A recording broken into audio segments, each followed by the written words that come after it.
आप सभी भाई बहनों का आध्यात्मिक ज्ञानात्मक चैनल की संध्या बेला ज्ञान कक्षा में एक बार फिर स्वागत है। आज की चर्चा का विषय है संभल जाओ। कुछ बिंदुओं के साथ फिर आगे हमने लिखा है सुधर जाओ। फिर दूसरी पंक्ति में हमने लिखा है जीवन के रहते, और तीसरी पंक्ति में अन्यथा शब्द के साथ हमने एक प्रश्न चिन्ह लगाया है। देखिए, ये आज के शब्द बहुत ही साधारण होते हुए आपको हमें कुछ एक चेतावनी भरे संदेश दे रही है, ताकि हम अपने मिले हुए जीवन का अभिप्राय देखिए स्थूल शरीर से है। आपका हमारा स्थूल शरीर एक निश्चित आयु लेके आया है। कहते हैं शास्त्रों में, हम सभी माता के गर्भ में आते ही एक प्रारब्ध लेके आते हैं। प्रारब्ध का अभिप्राय देखिए जाति, आयु, भोग से होता है। भोग का अभिप्राय जिन कर्मों को हम कर चुके थे पूर्व के मनुष्य योनियों में, उन कर्मों के फल जो अब पक गए हैं, फल देने के लिए तैयार हो गए हैं, वो बिना नए कर्मों के आपको में अनुकूल और प्रतिकूल परिस्थितियां सहज ही मिलने लगती। ये होते हैं भोग। आयु का अभिप्राय आपके हमारी देखिए सांसों से है। यदि हम अपने सात्विक दिनचर्या एक व्यवस्थित बनाते हैं, अनुशासित दिनचर्या रखते हैं, तो हम अपने एक नियमित आयु जीते हैं, क्योंकि आपका हमारा स्थूल शरीर का स्वास्थ्य एक स्वस्थ बना रहता है। और यदि हम राशि भोजन, गरिष्ठ भोजन लेते हैं, तो आपकी हमारी आयु कुछ अंश तक घटने लगती है, क्योंकि बीमारियां घिरने लगती हैं। और जब मनुष्य देखिए तामसिक भोजन का सेवन करता है, नशे के पदार्थ लेता है, मांसाहार भोजन का सेवन करता है, जिनका देखिए शास्त्रों में भी मना किया गया, तो फिर मनुष्य की आयु और अधिक घट जाती है। और जब मनुष्य योग की स्थितियों में अपने आप को स्थित कर लेता है, यानी कि परमात्मा की सुमुखता बढ़ाता है, ये कर्म जो, ज्ञान जो, भक्ति जो, ये अलग अलग स्थितियां हैं। मूलभूत रूप से इनमें देखिए योग का महत्व है। योग का अभिप्राय क्या है कि जब आत्मा परमात्मा के सम्मुख होती है, तो ये योग की स्थिति है। ऐसी स्थितियों में देखिए हमें परमात्मा के अलावा ये जो संसारी सुखों का कोई एक आकर्षण आपको में कोई प्रभावित नहीं कर पाता। यानी कि संसारी विषय भोगों से आपका हमारा ज्ञान पूर्वक वैराग्य हो चुका होता है। वास्तव में तो मनुष्य जीवन आपको में योग के लिए ही मिला। योग का ही दूसरा नाम साधना है। आध्यात्मिक उन्नति कहो, आध्यात्मिक यात्रा कहो, कारण शरीर की शुद्धिकरण कहो, क्योंकि कारण शरीर जितने जितने अंश में मनुष्य योनि पाकर हम शुद्ध कर लेते हैं, तो फिर आत्मा का जो एक मूल स्थिति है, वो तो पहले से ही ज्ञान स्वरूप है, वो फिर पुनः अपनी मूल स्थिति में लौटने लगती है। और आत्मा और परमात्मा का देखिए सजातीय संबंध, ये सभी स्थितियों पर हम प्रत्यक्ष रूप से, अप्रत्यक्ष रूप से प्रतिदिन ही चर्चाएं करते हैं। क्योंकि आज हमारा देखिए ये संध्या बेला ज्ञान कक्षा की वीडियो बन रही है। इसमें हमने ये जो संभल जाओ, सुधर जाओ का अभिप्राय देखिए पाप कर्मों से बचने का। आज क्योंकि कल युग चल रहा है, एक साधारण मनुष्य अपने मिले हुए जीवन के महत्व को समझता नहीं। इसलिए तो हमने जो दूसरा शब्द लिखा है, जो कि हमने देखी काले रंग से दर्शाया है, जीवन के रहते, यानी कि आपका हमारा जो एक स्थूल शरीर है, वो तो स्वभाव से ही देखिए तामसी है। ये पृथ्वी, जल, अग्नि, वायु, आकाश का बना है। भले ही शास्त्रों में भगवान श्री कृष्ण जी ने गीता में इस स्थूल शरीर को रथ की संज्ञा देते हुए इसके महत्व को बताया है, ताकि हम साधना में लगे। और यदि हम साधना करते नहीं, तो इसका अभिप्राय क्या है कि हम संसारी सुखों को पाने के लिए ही प्रयास करते हैं। और ये प्रयास देखिए यदि हम धर्मानुसार करते हैं, क्योंकि 4 पुरुषार्थ बताए गए हैं, धर्म, अर्थ, काम, मोक्ष।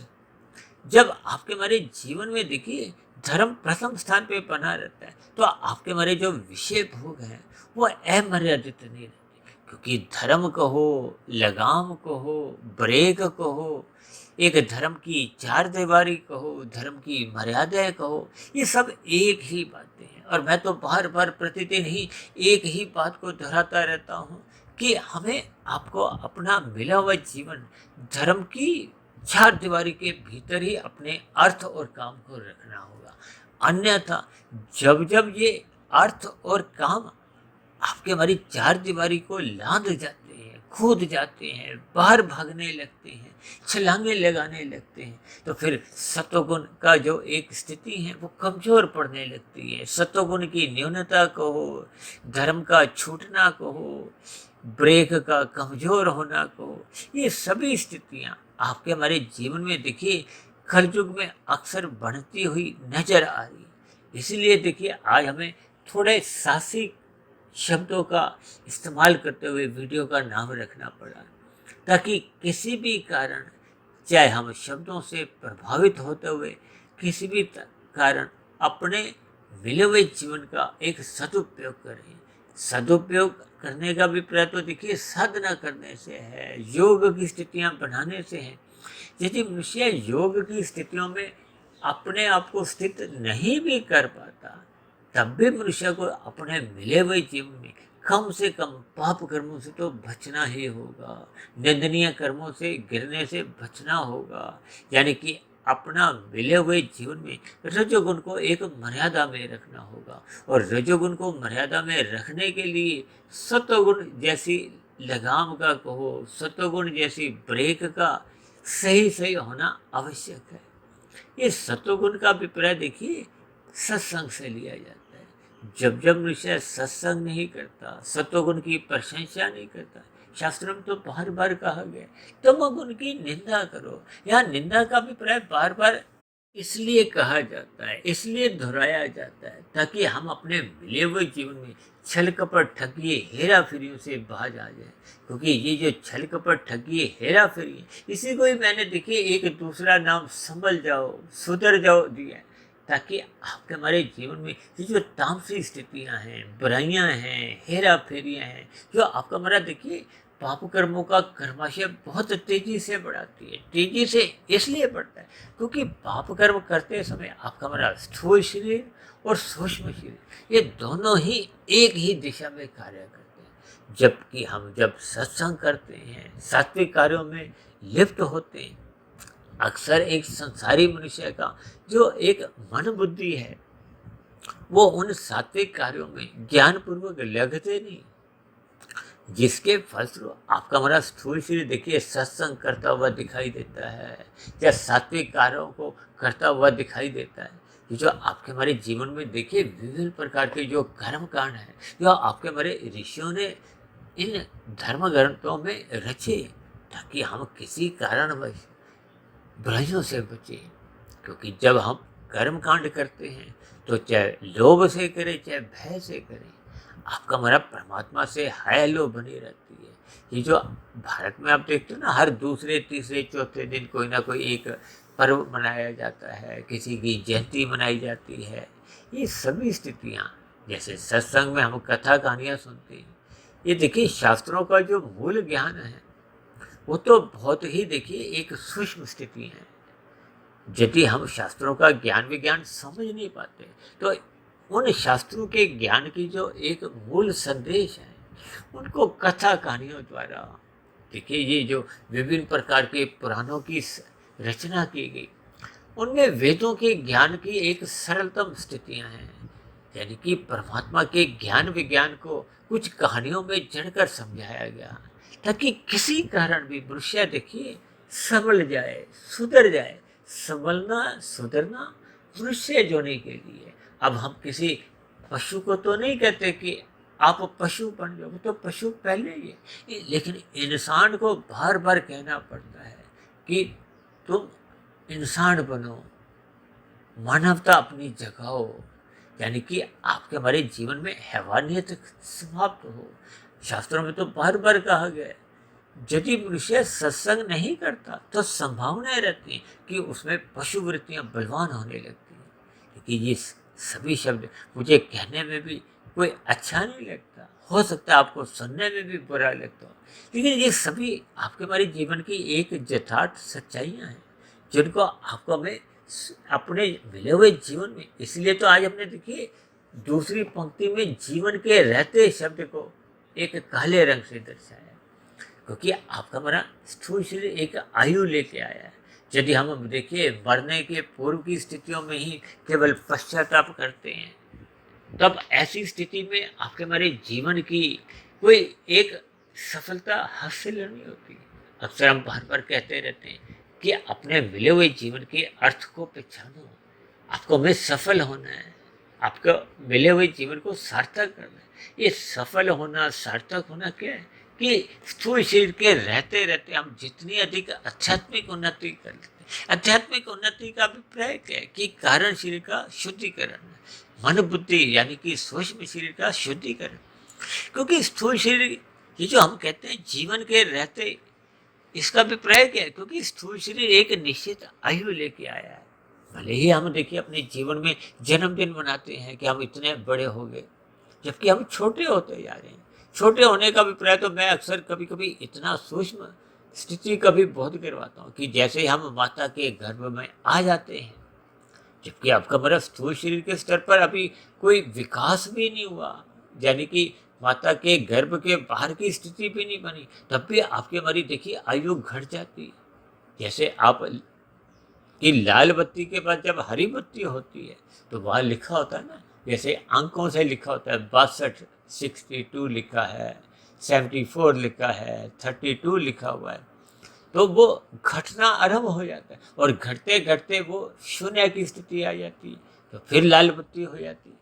इनके अभिप्राय आप देखिए अपने स्थूल शरीर से आप पर हम समझ सकते हैं कि आपका हमारा मिला हुआ जीवन देखिए छोटा होता जा रहा है, मृत्यु नजदीक आती जा रही है, यानी कि कर्म करने की जो एक स्थितियां हैं, जो अवसर है, वो कमजोर होता जा रहा है। अक्सर आप देखोगे ना कि हॉकी का मैच होता है, फुटबॉल के मैच होते हैं, जब एक हम गोल दागने में देखिए चूक कर जाते हैं, तो अक्सर मैच के जो अंतिम क्षण होते हैं उस पर हम बहुत प्रयास करते हैं, लेकिन उतने दौरान में ही वो जो अंतिम घंटी होती है मैच खत्म होने की, वो बचते ही आपका मेरा मिला हुआ जीवन समाप्ति की तरफ समझ लो। यानी कि आपकी हमारी मृत्यु देखिए जब आ जाती है तो आपकी हमारी क्रियाएं, चाहे वो साधना की हो, चाहे वो कर्म करने की हो, वो समाप्त समझी जाती है। इन सभी स्थितियों की मैंने जो जीवन के रहते शब्द का इस्तेमाल किया है, इसका अभिप्राय ये है आपके हमारी जीवन की स्थितियाँ, आपके हमारे जो मिला हुआ जीवन की जो एक स्थिति है, जबकि एक साधारण मनुष्य मृत्यु के अंतिम क्षणों में तो देखिए अक्सर ऐसे मेरा एक व्यक्तिगत एक मानना है शास्त्रों को पढ़ने पे, मैंने इस पे देखिए 2-3 बार कुछ वीडियो भी बनाए जीवन के अंतिम क्षणों में तो देखिए अक्सर वो जो एक सिकंदर की स्थितियां भी हैं, उसने भी तो अपने जीवन काल में देखिए कितने ही देशों पर विजय प्राप्त की, लेकिन जैसे ही मृत्यु का बोध होने लगा, मृत्यु के क्षण नजदीक आने लगे, उसको अपने मिले हुए जीवन पर एक पश्चाताप होने लगा। तभी उसने अपने शिष्यों को कुछ निर्देश दिए कि मेरे दोनों हाथ अर्थी के बाहर निकाले, यानी कि शव यात्रा में दोनों हाथ खाली बाहर दिखाओ, ताकि चादर के बाहर वो जो हाथ खाली दिखेंगे ये लोगों में एक संदेश जाए। यानी अंतिम समय में अक्सर एक मनुष्य को देखिए पश्चाताप होता है, किनका? किए गए पाप कर्मों का। इन सभी स्थितियों को ही हमने देखिए आज की वीडियो के कुछ नाम में रंगों द्वारा कुछ ऐसी स्थितियां उत्पन्न की हैं, ताकि हम सभी भाई बहन इन वीडियो के नाम से कुछ शिक्षा लें, ताकि आपका हमारा स्थूल शरीर के रहते रहते हम बुराइयों से बचें। क्योंकि मनुष्य जोनी देखिए कर्म जोनी है, साधना जोनी का एक अवसर है, और साधना का अभिप्राय जीवन की जीत से लिया जाता है। यदि हम मिले हुए जीवन का सदुपयोग नहीं करते, यानी कि आध्यात्मिक साधना करते करते हम अपने कारण शरीर में शुद्ध कमाई अर्जित नहीं करते, तो फिर मिला हुआ जीवन यूं ही व्यर्थ चले जाता है। तब ऐसी स्थिति विशेष में मरते समय जैसे जैसे कारण शरीर में कर्माशय की स्थितियां होती हैं, और यदि मनुष्य ने देखिए पाप कर्म अधिक किए थे तो फिर पुनः मनुष्य जोनि की प्राप्ति नहीं होती। आप भाई बहनों को शायद ध्यान हो, लगभग 3 वर्ष पहले हमने एक वीडियो बनाया था मनुष्य के मरने के बाद का अगला दिन, जो लगभग देखिए 3 घंटे का था। उन 3 घंटे की वीडियो में हमने विस्तार से इन सभी स्थितियों पर, 3 शरीरों की स्थितियाँ, 3 प्रकृति के गुणों की, आत्मा परमात्मा, ये कर्माशय संस्कार, इन सभी स्थितियों पर विभिन्न उदाहरणों द्वारा कुछ प्रकाश डाला था, ताकि आपके हमारे मिले हुए जीवन में प्रतिकूल जो कर्माशय है, यानी कि पाप कर्मों का जो एक कर्माशय है, वो बनने ना पाए, और जहाँ तक संभव हो सके हम अपने मिले हुए जीवन में आध्यात्मिक उन्नति करें, क्योंकि आध्यात्मिक उन्नति मरने के बाद भी देखिए सुरक्षित बनी रहती है, आपको वे पुनः मनुष्य जोनी दिलवाने में सहायक बनती है। क्योंकि जब जब हम देखिए अपना कर्माशय बिगाड़ लेते हैं, यानी कि यदि हम संभलते नहीं हैं, यानी कि अपने जीवन में हम सुधरते नहीं हैं, इसका भी प्रयोग ये है कि यदि हम विषय भोगों में असत्य रखते हुए अपने कर्मों को गलत दिशा देते हैं, निषेध कर्म करते हैं, तो फिर ऐसी स्थिति में आपका हमारा कर्माशय बिगड़ जाता है। ये किए गए निषेध कर्मों के आपको में फिर चालान भुगतने होते हैं। ये चालान भुगतने का अभिप्राय नीचे की जो एक तामसी जोनियाँ हैं, उन जोनियों में ना चाहते हुए मनुष्य को फिर प्रकृति जन्म लेने को बाध्य कर देती है। अक्सर हम कहते हैं ना, नीचे की ऐसी कितनी ही जोनियों के जीव हैं जिनके हम नाम सुनने से भी भयभीत हो उठते हैं, लेकिन उन जोनियों के जीव भी आपके हमारे जैसे कभी ना कभी किसी न किसी युग में देखिए मनुष्य जोनि में ही थे। उन्होंने भी अपने मनुष्य जीवन में संभल नहीं पाए थे, वो सुधर नहीं पाए थे, क्योंकि उन्होंने सत्संग नहीं किया था, ज्ञान में स्थिति में अपने आप को स्थित नहीं किया था। इसलिए बार बार कहते हैं अपने रजोगुण के प्रति उदासीन रहो।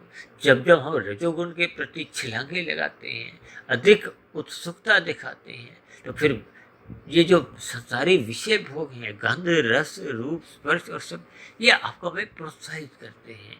ये संसारी आकर्षण मनुष्य को जब प्रोत्साहित करते हैं, अपनी ओर आकर्षित करते हैं, ये विज्ञापन की दुनिया को, फिल्मी दुनिया, फैशन की दुनिया, ये सभी स्थितियाँ, ये जो 24/7 की स्थितियाँ हैं, ये मनुष्य को विषय भोगों की ओर प्रवृत्त करवाती है।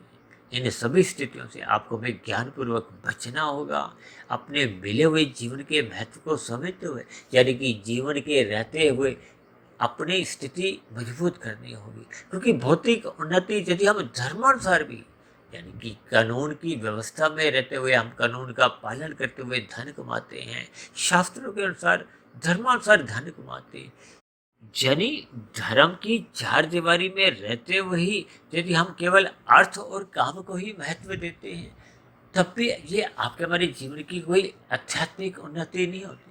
ये आपका हमारा मिला हुआ समय यूं ही बर्बाद चले जाते हैं। इसलिए हम बार बार कहते हैं मौज मस्ती को, खेल तमाशों को, यानी कि रजोगुण के प्रति आपको हमें उदासीन रहना चाहिए। जब जब हम इन खेल तमाशों के प्रति, मौज मस्ती के प्रति, यानी कि संसारी आकर्षणों के प्रति हम अधिक उत्सुक होते हैं, अधिक उतावलापन दिखाते हैं, तो यही भोग विषय फिर आपके हमारे मिले हुए जीवन का जो एक समय है वो बर्बाद करते हैं। यानी कि आपकी हमारी मिली हुई जो एक जीवन की स्थिति है उसका हम लाभ नहीं उठा पाते। जब हम लाभ नहीं उठा पाते तो इसका अभिप्राय क्या है कि जीवन की जो स्थिति का जो एक मैच कहो, फिर हम जीत नहीं पाते। जीतना क्या है?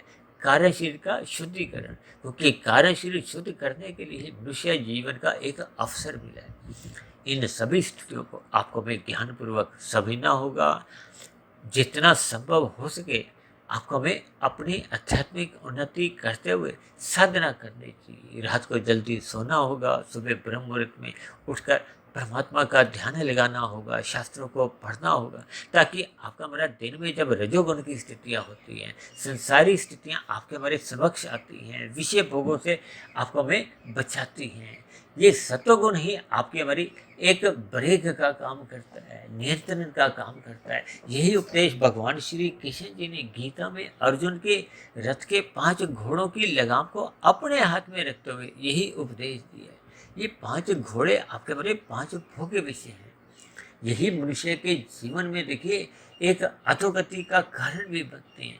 यदि आपके हमारे मन बुद्धि राशि या तामसी बन जाते हैं तो फिर ये सत्संग के प्रति इनका रुझान नहीं रहता है, इनका एक रुझान नहीं रहने का अभिप्राय सत्संग की न्यूनता होती जाती है, रजोगुण प्रधान होता जाता है। और जब जब रजोगुण प्रधान होता है तो फिर तमोगुण में गिरने की संभावनाएं बढ़ने लगती है, क्योंकि राजसी और तामसी दोनों मनुष्यों का ही सत्वगुण कमजोर होता है। क्योंकि तामसी स्थिति 1 है, राजसी स्थिति 10 है, जबकि सात्विक स्थिति को ही 100 माना जाता है। 1 और 10 पास पास हैं, इसलिए राजसी और तामसी मनुष्य ये पड़ोसी माने जाते हैं। यानी कि जब जब हमारा रजोगुण प्रधान होता है तो मनुष्य की तमोगुण में गिरने की संभावनाएं मजबूत बनती हैं।